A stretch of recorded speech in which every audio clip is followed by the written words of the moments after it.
So it's, Well, the way I got involved with it is through my daughter. She lives in Hendersonville, North Carolina. She married a boy from over there. And she had been contributing, or her and her husband had been contributing to the honor flight for some time, making contributions.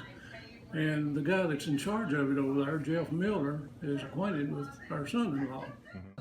So Stephanie, my daughter, a couple of months ago, 2 or 3 months ago, she put the bug in my ear about it and asked me if I might be interested in going. Anyway, we left on October the 6th, and we were supposed to board the plane and be off the ground at 7 o'clock in the morning.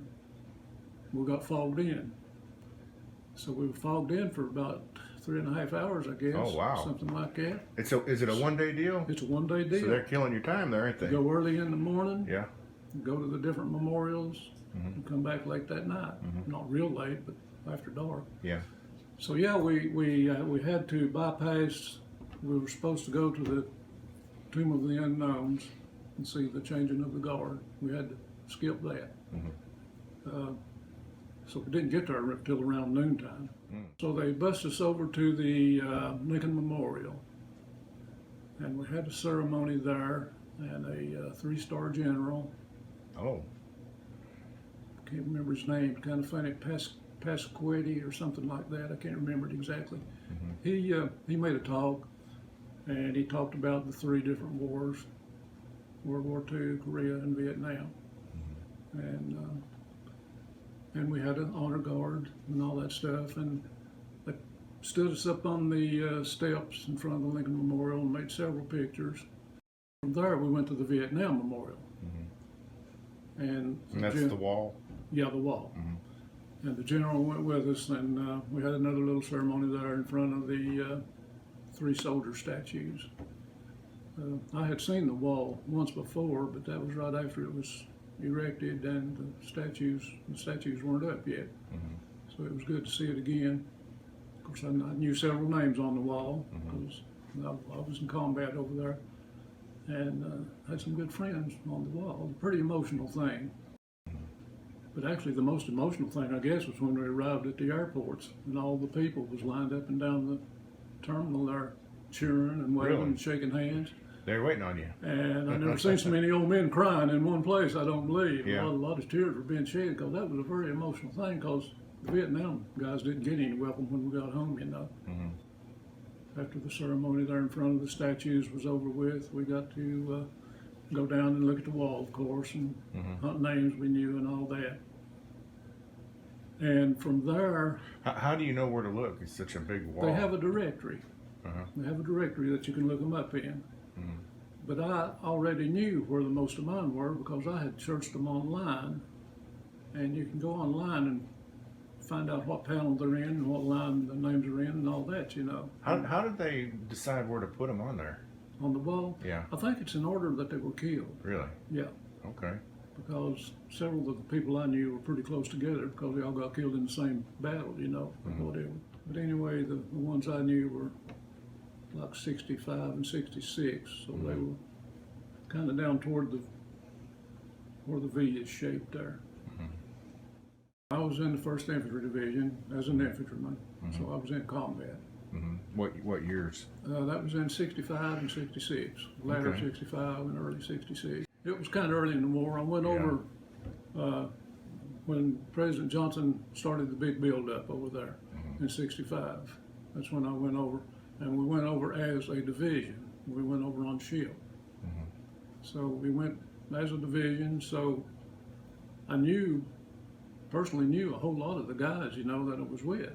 It wasn't like I just came in as a replacement or something and didn't know anybody. We trained together at Fort Riley, Kansas. That's where the 1st Division was. So we trained there because we knew we were going to Vietnam. I was at Fort Carson, Colorado, and then I got orders to go to Fort Riley, and right then I knew I was going to Vietnam because we already knew they were going to build up the 1st Division to full strength and ship us out.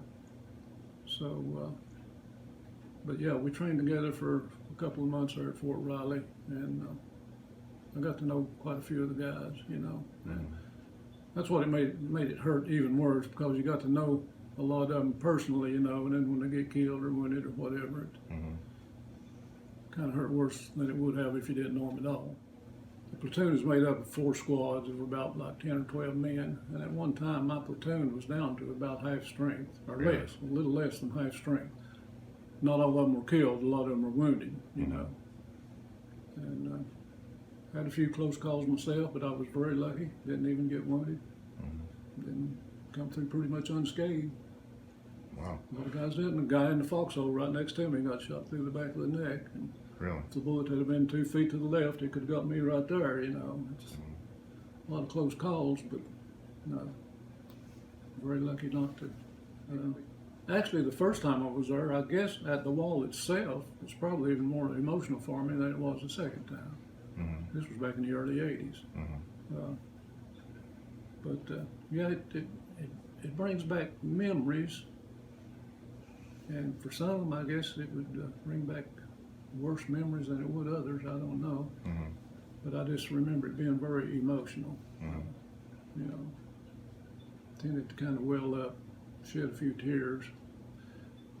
The second time I was at the wall this month, it was still emotional, but it didn't affect me quite as much as it did the first time, because I'd already been there, you know, one time. But I guess the most emotional part of it this time was the airport, you know, Right. all the people cheering us on. Yeah, you've always heard the people recount that situation where people get off the plane and they're expecting to be greeted the way you saw people greeted after World War II. Yeah, in Korea. But instead, you know, you get called baby killer, get spit on, and when I got back from Vietnam, we arrived at not Andrews. What's that air base in California? Edwards, I believe. Edwards.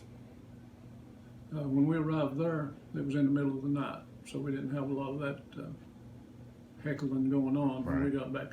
And most of that heckling actually came a little bit later on during the war anyway. But there were protesters, you know, when I got back too. But like I say, we got back in the middle of the night, and there wasn't too much we had to put up with on my flight.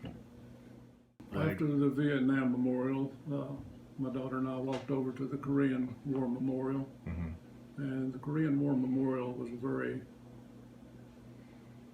I don't know what you would call it, kind of a ghostly looking thing, because it shows a patrol